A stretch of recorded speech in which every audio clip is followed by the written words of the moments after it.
ಬಂಧುಗಳೇ ನಮಸ್ಕಾರ, ಹೇಗಿದ್ದೀರಿ? ನಾನು ನಿಮ್ಮ ಎಂಪಿ ಮುದಾಳಿ.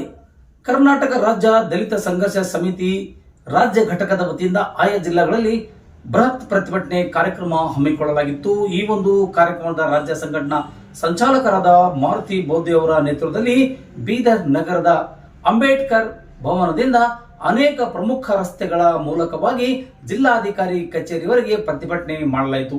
ಇದೇ ಸಂದರ್ಭದಲ್ಲಿ ಕಮ್ಯುನಿಸ್ಟ್ ಪಕ್ಷದ ಮುಖಂಡರಾಗಿರ್ತಕ್ಕಂಥ ಬಾಬುರಾವ್ ಹೊನ್ನ ಮತ್ತು ಅನೇಕ ಜನ ದಲಿತ ಸಂಘರ್ಷ ಸಮಿತಿಯ ಜಿಲ್ಲಾ ಮತ್ತು ತಾಲೂಕು ಮಟ್ಟದ ಪದಾಧಿಕಾರಿಗಳು ಭಾಗವಹಿಸಿ ಕರ್ನಾಟಕ ರಾಜ್ಯದ ಮುಖ್ಯಮಂತ್ರಿಗಳಾಗಿರ್ತಕ್ಕಂಥ ಸಿದ್ದರಾಮಯ್ಯ ಅವರ ವಿರುದ್ಧ ರಾಜ್ಯಪಾಲರು ಈಗಾಗಲೇ ಪ್ರಾಸಿಕ್ಯೂಷನ್ಗೆ ಅನುಮತಿ ನೀಡುವುದನ್ನು ಖಂಡಿಸಿ ಬೃಹತ್ ಪ್ರತಿಭಟನೆ ಹಮ್ಮಿಕೊಳ್ಳಲಾಯಿತು.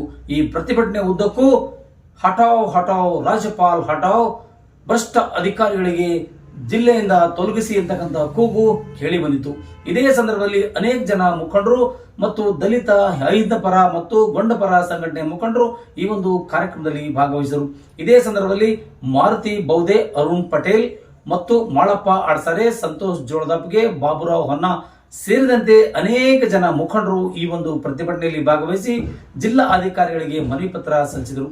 ಇದಾದ ನಂತರದಲ್ಲಿ ಜಿಲ್ಲಾಧಿಕಾರಿಗಳೊಂದಿಗೆ ಮಾರುತಿ ಬೌದ್ಧೆ ಅವರು ಮಾತನಾಡುತ್ತಾ ಇಲ್ಲಿರ್ತಕ್ಕಂಥ ನಗರಸಭೆಯ ಮತ್ತು ಇನ್ನಿತರ ಸಮಸ್ಯೆಗಳ ಕುರಿತು ಚರ್ಚೆ ಮಾಡಿದರು. ಬನ್ನಿ ಹಾಗಾದ್ರೆ ಆ ಸುದ್ದಿಗಳತ್ತ ಒಂದಿಷ್ಟು ನಾವು ಗಮನ ಹರಿಸೋಣ.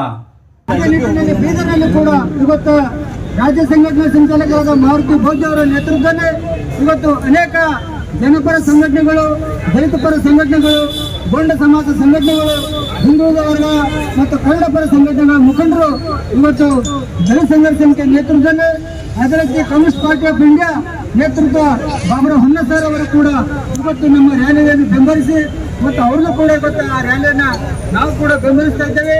ಈ ನಿಟ್ಟಿನಲ್ಲಿ ಇವತ್ತು ಕರ್ನಾಟಕ ರಾಜ್ಯದಲ್ಲಿ ಅತಂತ್ರ ನಿರ್ಮಾಣ ಮಾಡಲಿಕ್ಕೆ ಹೊರಟಿದ್ದಾರೆ. ಇವತ್ತು ದಲಿತ ಸಂಘರ್ಷ ಸಮಿತಿಯ ಪ್ರಮುಖರಾದ ಮಾರುತಿ ಬೌದ್ಧೆ ಅವರ ಒಂದು ನೇತೃತ್ವದಲ್ಲಿ ಈ ಒಂದು ಪ್ರತಿಭಟನಾ ಒಂದು ಮೆರವಣಿಗೆಯನ್ನು ಮಾಡ್ತಾ ಇದ್ದೇವೆ. ಇದರ ಮುಖ್ಯ ಉದ್ದೇಶ ಕಾನೂನಾತ್ಮಕವಾಗಿ ಚುನಾವಣೆಯಲ್ಲಿ ನಿಚ್ಚಳ ಬಹುಮತವನ್ನು ಪಡೆದುಕೊಂಡು ಸರ್ಕಾರವನ್ನು ರಚಿಸಿರ್ತಕ್ಕಂಥ ಸನ್ಮಾನ್ಯ ಶ್ರೀ ಸಿದ್ದರಾಮಯ್ಯನವರ ಸರ್ಕಾರವನ್ನು ಉರುಳಿಸುವ ಎಲ್ಲ ಹುನ್ನಾರ ಇವತ್ತು ಮನುವಾದಿ ಸರ್ಕಾರವಾಗಿರ್ತಕ್ಕಂಥ BJP ಮಾಡ್ತಾ ಇರೋದು ನಾವು ಉಗ್ರವಾಗಿ ಖಂಡನೆ ಮಾಡ್ತೇವೆ. ಯಾಕೆ ಅಂತಂದರೆ ನಮ್ಮ ಸಂವಿಧಾನ ಏನು ಹೇಳ್ತದೆ, ಪ್ರತಿ 5 ವರ್ಷಕ್ಕೆ ಚುನಾವಣೆ ಆದಮೇಲೆ ಬಹುಮತವನ್ನು ಗಳಿಸಿರ್ತಕ್ಕಂಥ ಸರ್ಕಾರ ಅದರ 5 ವರ್ಷದ ಅವಧಿಗಳನ್ನು ಸಂಪೂರ್ಣ ಮಾಡಬೇಕು, ಜನಪರವಾಗಿ ಸರ್ಕಾರ ನಡೆಸಬೇಕು ಅಂತಕ್ಕಂಥ ಒಂದು ಮಾತನ್ನು ಹೇಳ್ತದೆ. ಅದೇ ಒಂದು ನಿಟ್ಟಿನಲ್ಲಿ ಮಾನ್ಯ ಸಿದ್ದರಾಮಯ್ಯನವರು ಚುನಾವಣಾ ಪೂರ್ವದಲ್ಲಿ ಜನರಿಗೆ ಅನುಕೂಲವನ್ನು ಮಾಡಿಕೊಡೋದಕ್ಕಾಗಿ 5 ಗ್ಯಾರಂಟಿಗಳನ್ನು ಕೊಟ್ಟರು. ಸರ್ಕಾರ ರಚನೆ ಆದ ತಕ್ಷಣ ಮೊದಲನೇದಾಗಿ 5 ಗ್ಯಾರಂಟಿಗಳನ್ನು ಜನರಿಗೆ ತಲುಪುವ ರೀತಿಯಲ್ಲಿ ಕೆಲಸವನ್ನು ಮಾಡ್ತಾ ಇದ್ದಾರೆ.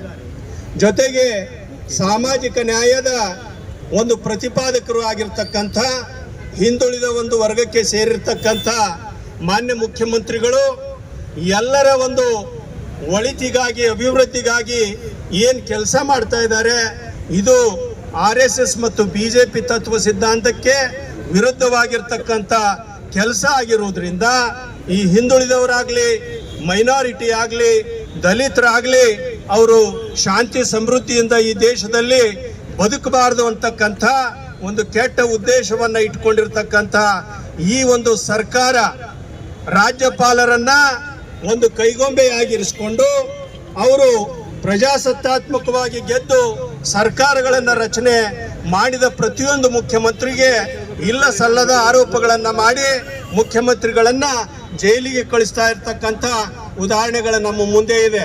ದೆಹಲಿಯ ಮುಖ್ಯಮಂತ್ರಿಗಳು ಇವತ್ತು ಜೈಲಿನಲ್ಲಿದ್ದಾರೆ. ಹೇಮಂತ್ ಸೋರೆನ್ ಅವರು ಜೈಲಿನಲ್ಲಿದ್ದರು, ಇತ್ತೀಚೆಗೆ ಅವರು ಹೊರಗಡೆ ಬಂದಿದ್ದಾರೆ. ಮುಂದೆ ಯಾವುದೇ ರೀತಿಯ ಕಾನೂನಾತ್ಮಕವಾಗಿ ಅಪರಾಧ ಮಾಡದೇ ಇರತಕ್ಕಂಥ ಸನ್ಮಾನ್ಯ ಸಿದ್ದರಾಮಯ್ಯನವರ ಮೇಲೆ ಕಪೋಲ ಕಲ್ಪಿತ ದುರುದ್ದೇಶ ಪೂರಿತ ಅಪಾದನೆಗಳನ್ನು ಮಾಡ್ತಾ ಈ ಸರ್ಕಾರ ಸಿದ್ದರಾಮಯ್ಯ ಸಾಹೇಬರ ಅವರನ್ನ ಕುರ್ಚಿಯಿಂದ ಕೆಳಗಿಳಿಸಿ ಹುನ್ನಾರವನ್ನು ನಡೆಸಿದೆ. ಅದನ್ನು ಖಂಡಿಸಿ ಸಿದ್ದರಾಮಯ್ಯ ಸಾಹೇಬರಿಗೆ ಬೆಂಬಲಿಸಿ ಕರ್ನಾಟಕ ರಾಜ್ಯ ದಲಿತ ಸಂಘರ್ಷ ಸಮಿತಿ ಇಡೀ ರಾಜ್ಯಾದ್ಯಂತ ಸಾಗರ್ ಸಾಹೇಬರ ನೇತೃತ್ವದಲ್ಲಿ ಎಲ್ಲ ಜಿಲ್ಲೆ ಕೇಂದ್ರದಲ್ಲಿ ನಡೀತಾ ಇದೆ. ಆ ನಿಟ್ಟಿನಲ್ಲಿ ಕೂಡ ಇವತ್ತು ಬೀದರ್ ಜಿಲ್ಲೆಯಲ್ಲಿ ಕರ್ನಾಟಕ ರಾಜ್ಯ ದಲಿತ ಸಂಘರ್ಷ ಸಮಿತಿಯ ಎಲ್ಲ ತಾಲೂಕಾ ಪದಾಧಿಕಾರಿ ದಲಿತ ಸಂಘರ್ಷ ಸಮಿತಿ ರಾಜ್ಯಾದ್ಯಂತ ಮೊನ್ನೆ ಸಿದ್ದರಾಮಯ್ಯನವರ ಸ್ಥಿರಗೊಳಿಸ ಮಾಡುವಂತ ಏನು ಇವತ್ತ ಕೇಂದ್ರ ಸರ್ಕಾರದ ಏಜೆಂಟ್ ಅದನ್ನ ವಿರೋಧಿಸಿ ಇವತ್ತ ದಲಿತ ಸಂಘರ್ಷ ಸಮಿತಿ ಹಾಗೂ ಸಿಪಿಐ ಹೊನ್ನ ಸಾಹೇಬರ ನೇತೃತ್ವದಲ್ಲಿ ಇವತ್ತ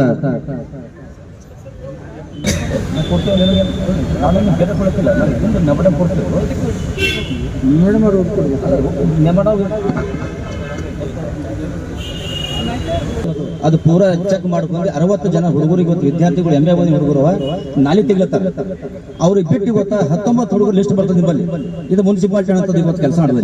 ನಿಮ್ ಗಮನ ತರಬೇಕಲ್ಲ ಜಿಲ್ಲಾಧಿಕಾರಿಗಳಿದ್ರೆ. ಅದಕ್ಕೆ ನೋವು ನಮ್ಮಲ್ಲಿ ನಮ್ಮದೇನು ನಿಮ್ ವ್ಯಕ್ತಿಗತ ನಮ್ಮ ವಿರುದ್ಧ ಅಲ್ಲ. ನಾವು ನೋವು ನಿಮ್ಮ ತಿಳ್ಕೊಂಡು ಯಾರು ತಿಳ್ಕೊಂಡು ಇವತ್ತು ನೀವು ತಾಯಿ ಇದ್ರಿ ಇವತ್ತು ಇಲ್ಲಿ ಯಾರು MA ಓದಿ ಹುಡುಗಿದ್ದಾರೆ ಸರ್ ಮೇಡಮ್ ಅಲ್ಲಿ ನಮ್ಗೆ ನೋವಿಲ್ಲದು. ಇವತ್ತು ನಮ್ಮ ಜಿಲ್ಲಾ ಮಂತ್ರಿ ಇರ್ಬೋದು ಅಥವಾ ಜಿಲ್ಲಾದ ನಮ್ದು ಇದ್ದಂತ ನಗರಸಭೆ ಇರ್ಬೋದು. ಇವತ್ತು ನಮ್ಮ ಇವ್ರು ಬಂದಿರು PD ಸರ್ ಬಂದರು. PD ನಾವು ಏನ್ ನಾಲಿಗೆ ಉಳಿಸ ಸರ್ ಮೇಡಮ್ ಅವ್ರ ಫೋಟೋಗಳು ಹಾಕಿರೋ ಇಲ್ಲಂದ್ರೆ ಇವ್ರು ಬಿಟ್ಟು ಹೋಗ್ತಾರೆ ಅಂತ ನೌಕರಿ ಬಿಟ್ಟು ಹೋಗ್ತಾರೆ ಏನೋ ಅದು ಬಿಟ್ಟು ಹೋಗಿ ಹಂಗೆ ಹರ. ಆದ್ರೆ ಈಗ ಅವ್ರು ಶಾರದಿ ಆದ್ರೆ ಇಲ್ಲಿ 19 ಜನರಿಗೆ ಕಂಪ್ಯೂಟರ್ ಆಪರೇಟ್ ಕೆಲಸ ಮಾಡುವ ಅಥವಾ ಮನೆ ಕೆಲಸ ಮಾಡೋರಿಗೆ ಅವ್ರ ಬಲ್ಲೆಲ್ಲ ಒಟ್ಟೆ ನಾಲಿ ತೆಗಲ್ ಅಂಥವ್ರಿಗೆ ಇವತ್ತು 19 ಜನ ನಿಮ್ಮ ಹತ್ರ ಕೆಲಸ ಮಾಡೋದು ಇಷ್ಟು. ಅವು 60 ಮಂದಿ ಇವತ್ತು ಸ್ಯಾಲ್ರಿ ಮಾಡಿ ದಯಮಾಡಿ 60 ಮಂದಿಗೆ ನೀವು ದಯಮಾಡಿ ಅವ್ರಿಗೆ ನೌಕರಿ ಕೊಡ್ರಿ ಡೆಲಿವರಿ ನೌಕರಿನೇ ಆಮೇಲೆ ಸ್ಯಾಲ್ರಿ ಮಾಡ್ತೀವಿ. ಇದೊಂದು ವಿನಂತಿ ನೀವು ಹಾಗಾಗಿ ಅಂದ ಹಾಗೆ ನಮ್ಮ ದಲಿತ ಸಂಘರ್ಷ ಸಮಿತಿ ಹಾಗೂ ಸಿಪಿಐ ಪಕ್ಷ ವತಿಯಿಂದ ಮುಖಾಂತರ ಮಾನ್ಯ ಜಿಲ್ಲಾಧಿಕಾರಿ ಮುಖಾಂತರ ಘನವತ್ತ ಸನ್ಮಾನ ರಾಷ್ಟ್ರಪತಿಗಳು ರಾಷ್ಟ್ರಪತಿ ಭವನ್ ಹೊಸದಿಲ್ಲಿ ಮಾಡಿಕೊಂಡ JDS ಪಕ್ಷವು ಸೇರಿಕೊಂಡು ಕರ್ನಾಟಕ ಮುಖ್ಯಮಂತ್ರಿ ಸಿದ್ದರಾಮಯ್ಯ ನೇತೃತ್ವ ಸರ್ಕಾರವನ್ನು ಅಸ್ಥಿರಗೊಳಿಸಬೇಕೆಂದು ರಾಜ್ಯಪಾಲ ಅಧಿಕಾರವನ್ನು ದುರುಪಯೋಗ ಮಾಡಿಕೊಳ್ಳುವಂತೆ ಕೇಂದ್ರ ಬಿಜೆಪಿ ಸರ್ಕಾರದಿಂದ ಒತ್ತಡ ಹಾಕಿಸಿ ರಾಜ್ಯಪಾಲರು ಕೇಂದ್ರ ಸರ್ಕಾರ ತನ್ನ ಕೈಗೊಂಡು ಸ್ವೀಕರಿಸಿ ಘನವತ್ತ ರಾಷ್ಟ್ರಪತಿಗೆ ಕಳಿಸಬೇಕಾಗಿ